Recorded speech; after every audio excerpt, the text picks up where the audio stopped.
Welcome to another DragonLance Saga readings episode. It is, well, I actually don't have the date. It's Thursday. It's my Friday today, so I'm kind of excited about that. And I was looking at grabbing the audiobook version of Dragons of Fate this morning, sort of prepping my notes and everything for it so that I can just burn through and give a spoiler-free review of it on August 1st when it comes out after having listened to the whole thing. And then I noticed that in the Kindle version listing of Dragons of Fate on Amazon, there's an excerpt that is not in any of the other versions. And I thought that was weird because it said it was a approved excerpt reprinted by permission. I didn't know why it wasn't out already by someone else, and I didn't know why I hadn't heard of it. But I thought, hey, I might as well just read this. Even if it's not an officially released preview, I'm still going to read it because I'm curious. I'm interested. And all of these little previews sort of interweave in ways. So this one is an excerpt from chapter 1. So it's right before the excerpt number 2, which again is before excerpt number 1, right? So it goes 3, 2, 1. That's the whole thing. Hey, Chris, how you doing, man? Happy early weekend indeed. All right, so let's get into this. Before I start, I would like to take a moment and thank the members of this YouTube channel. I invite you to consider becoming a member if you're not already by visiting the links in the description below, and remind you can always pick up Dragonlance gaming materials by using my affiliate links, also in the description below. And if you're a member, then after this, you're going to get a member-only reading episode, which should be fun. So consider. I don't know. All right, let's do this. Again, this is from Amazon, and I can actually probably show you the page, but it's Amazon, and I don't want to have to deal with it.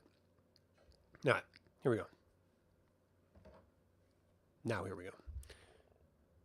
Dalamar the Dark was centuries distant from those who had been stranded in time by the destruction of the device of time journeying. Yet he had them on his mind as he left the office of Astinus, carrying the shattered remains of the device in a black velvet sack. He kept seeing over and over the moment when he had entered the artifact room in the great library of Palanthus at Astinus's bidding to find the monk Brother Krynn standing motionless among the wreckage of the device. The floor was littered with debris, cogs, wheels, jewels, metal shards, a broken chain. "I ordered him not to move until you arrived," Astinus had told Dalamar, "to see if you could salvage it." "But what happened to those who traveled with Brother Krynn, Lady Destina and Tasselhoff?" Dalamar had asked aghast. "Where are they? What of the Graygem of Gargath the lady wears?" "Brother Krynn returned alone," Astinus had replied, maddeningly dispassionate. Dalamar had used his magic to gather up the fragments of the device and place them in his bag. Astinus had given him permission to take the remains of the device to Justarius, head of the conclave, to determine if it could be repaired and to tell Justarius about the catastrophe that had left 4 people and the Graygem of Gargath stranded in time. Dalamar first returned to his own tower, the Tower of High Sorcery in Palanthus, to make certain all was well. His Shalafi, Raistlin Majir, was purportedly stranded in time. Knowing Raistlin as he did, Dalamar would not have been surprised to find his Shalafi once more master of the tower, and he was relieved when the black robes who guarded it reported nothing amiss had occurred in his absence. "I am traveling to the Tower of Wayrith," Dalamar told them. "Close the magical portals to all except me. No one is to leave or enter."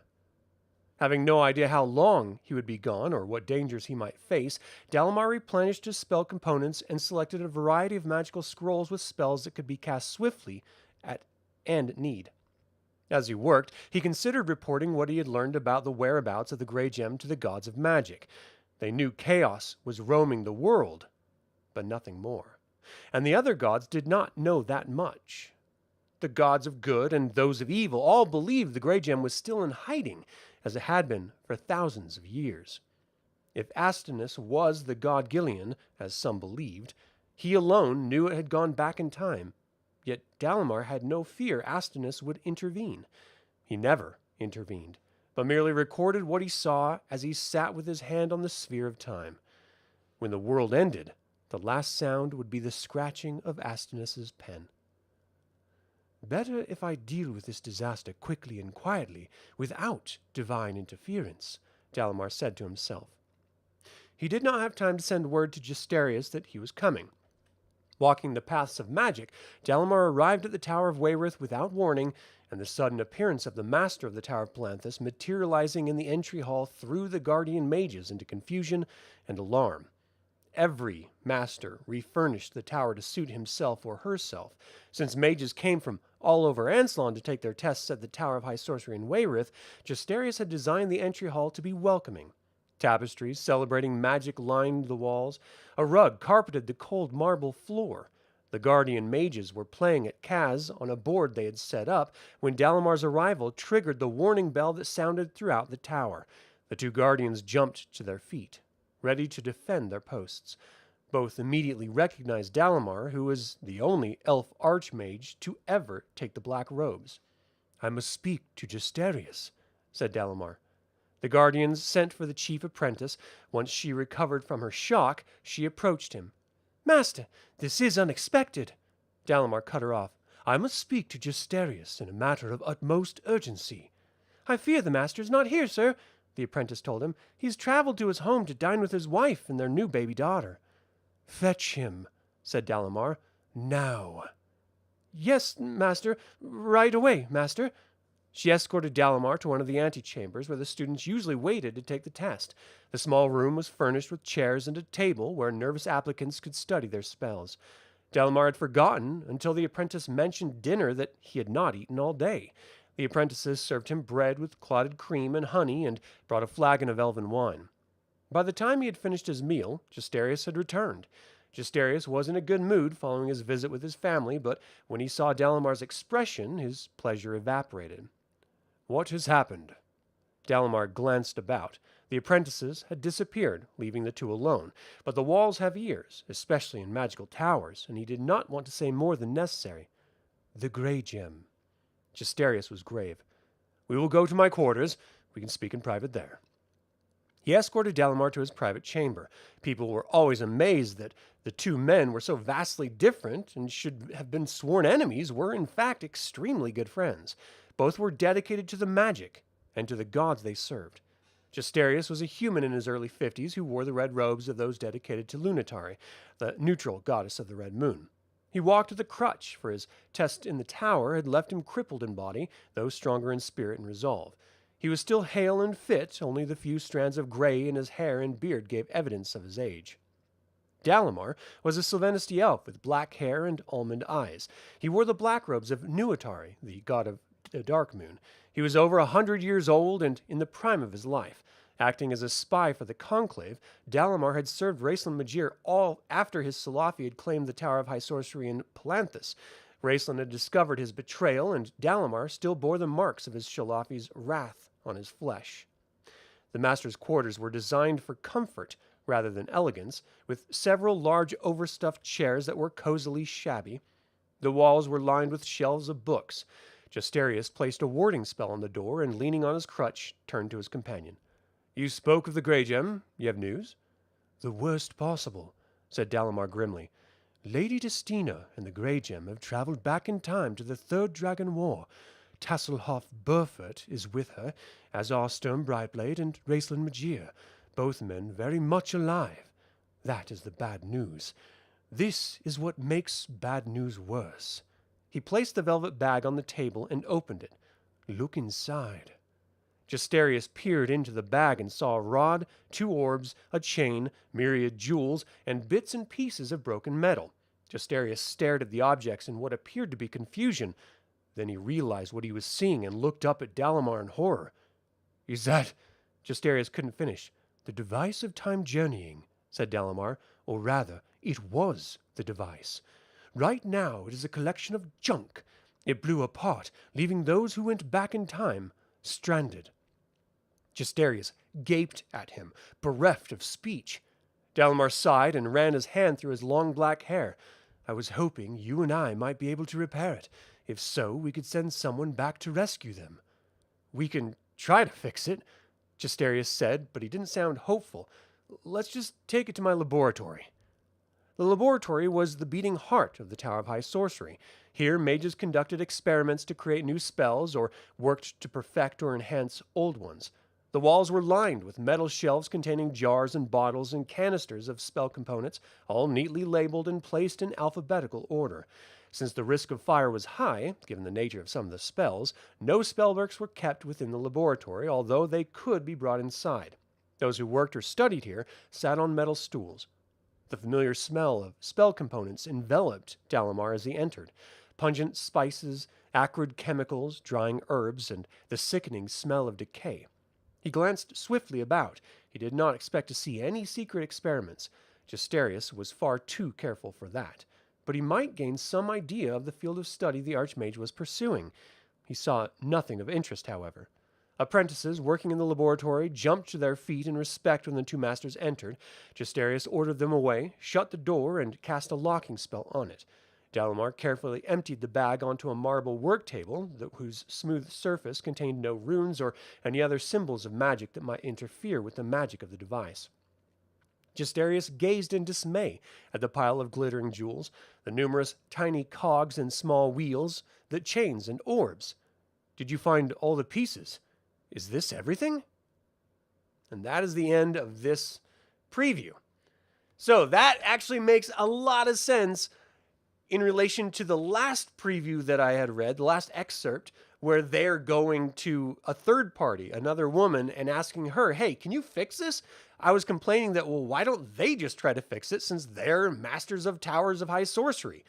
Well, they're missing pieces, so they can't put it together. They're definitely not engineers or metal workers, so they couldn't manufacture the pieces.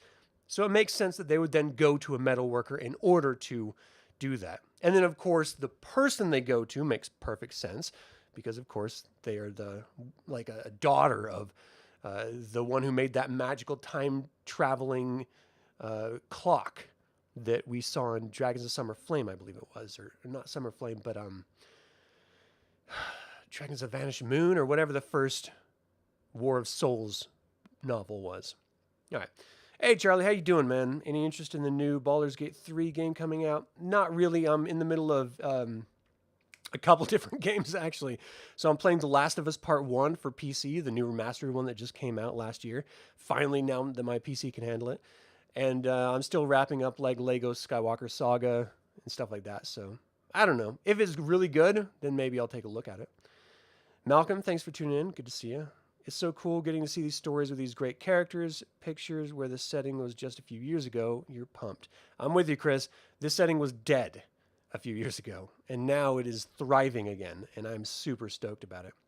So Raceland hit Dalamar with five-finger death punch. Charlie.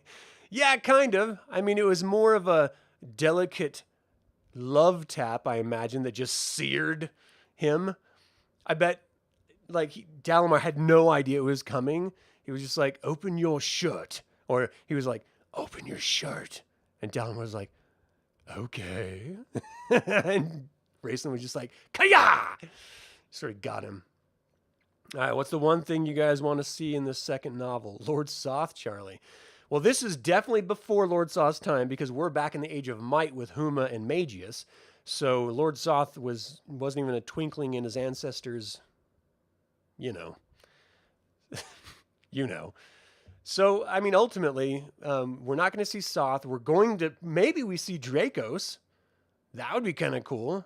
If memory serves, that was the bad guy, right? That was running the Dark Queen's army. It's been so long since I read the Legend of Huma. I can't really remember all of the names in it. So that would be dope if we got to see him. A little bit of a spoiler here. If you guys haven't listened to Tracy Hickman's latest interview that I shared on the community tab of this YouTube channel, then he also said this is the second novel, very much like Dragons of Winter Night. Now, we all know Dragons of Winter Night is where Sturm died at the Tower of High Sorcery by Kitiara, the Dragon High Lord. So, if this is going to be a similar dramatic ending, I propose, and I'm proposing spoilers here. This is just me hypothesizing, but if you don't want any spoilers, turn this off. Okay, if you're here, you don't mind me hypothesizing what could possibly be spoilers. I think Huma's going to die. I think that is going to be the main dramatic ending of Dragons of Winter Night. Huma's going to die. I don't know if Sturm is going to end up being the one who saves and defeats the Dark Queen, which would be dope as hell, I think, in the third book. But I think Sturm is going to pick up from where Huma left off because Huma's going to die because chaos is in time now and messing everything up. That's my guess. Let's see. Hey, D20, how you doing, man? You guys should go check out his channel because he's got a whole bunch of D&D live plays and tips and stuff for running Shadow of the Dragon Queen. So it's really good stuff. Not to mention interviews and stuff like that. It's good stuff. So let's see. Messed up lizard face. Looking forward to listening to this on the Gen Con road trip. Yeah, Gen Con. I've never gone to Gen Con. I always want to, but I'm terrified of the smell that I hear about. What is it about D&D players, grognards in general, that hygiene is just not in their cards for them? They just got like really low rolls on their comeliness. Is that it? They just don't know how to wash? Is that it? Just get some Old Spice deodorant, all right? Do something. Hook a brother up. Good. That makes total sense for Huma. I hope not, but I suspect that's going to be it. And I think Magius and Raceland are going to be like two peas in a pod. They're going to be like super tight bros, like the best dude bros of all of Dragonlance. They're going to be finishing each other's sentences. Excuse me. They're going to be high-fiving at the top of the High Claris Tower. They're going to each be casting fireballs, look at each other and just like wink and then get right back into War Mage mode. They're going to be having a good old time, I bet. Bad smell is a risk. Yeah, what do you guys think is going to happen in this? Because it's all speculation. No one knows yet, except for the people who have gone to their bookstores and it's actually on the shelves right now. So this book is out right now, regionally in some places. It's just not officially out until the 1st next week. I'm excited. I plan on, again, getting that audiobook, burning through it, and giving you a spoiler-free review on the 1st, which I think is a Tuesday. And then I'll give you my spoiler review a week later to kind of give people a chance to read it themselves. And then we can just sort of have a good conversation about what the book is. And I'm really excited for that. The new buddy comedy coming soon, Huma and Sturm. I don't know if Huma and Sturm are going to be buddies. I really do think if there's a travesty that's going to happen, something akin to Dragons of like Winter Night, then I do think it's going to be either Magius or Huma that bites the dust. 100%. It has to be one of them. Otherwise, I mean, I guess you could say the travesty is Sturm or Raceland dying out of time, but I can't imagine Margaret okaying Raceland being killed off ever. And because again, he never died off. He was given peace at the end of the Legends trilogy because of his sacrifice by Paladine, but he came back and he keeps coming back. So I don't know. You're getting ready to play Dragonlance Shadow of the Black Rose by Dragonlance Nexus team. Hey, well, I'll be interested to hear whether it's good or not. I have zero interest in playing fan-made modules personally. It's just not interesting to me. And to be fair, I'm not even interested in playing any other 5th edition modules at all. I think I must be doing 5th edition wrong because I'm killing people. And that's not supposed to be a normal thing. So I think I am doing something wrong DMing this game. I don't know. I wish people would tell me. It would help me a lot. I had one dude who was like watching my video streams. He was like, you know, I always wonder why you had so few viewers, but now I know. And I was like, wait, what? Why? Let me know. Like, hook a brother up. Tell me why you think I have lower viewers than you think I should have, because I would always like to improve.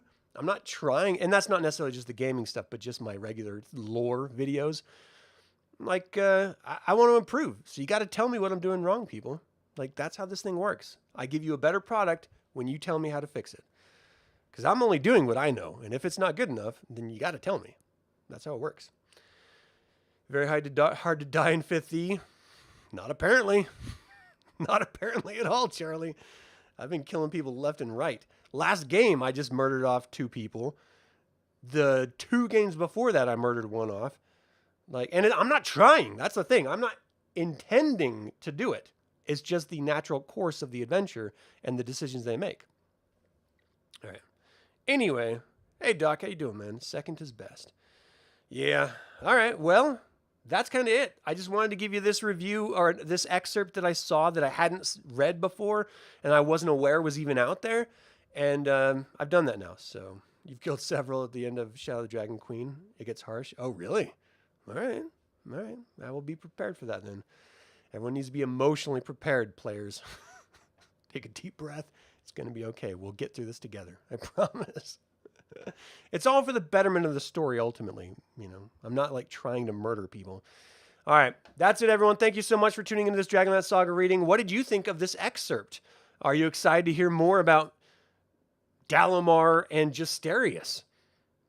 In either case, you can always leave a comment below or shoot me an email at info@dlsaga.com. I would like to thank you all for tuning in and being a part of this celebration of Dragonlance that this channel has, always been. And until next time, I'm Adam for Dragonlance Saga and Slanja Var. I could just read the ending, but I totally just botched it anyway. Slanja.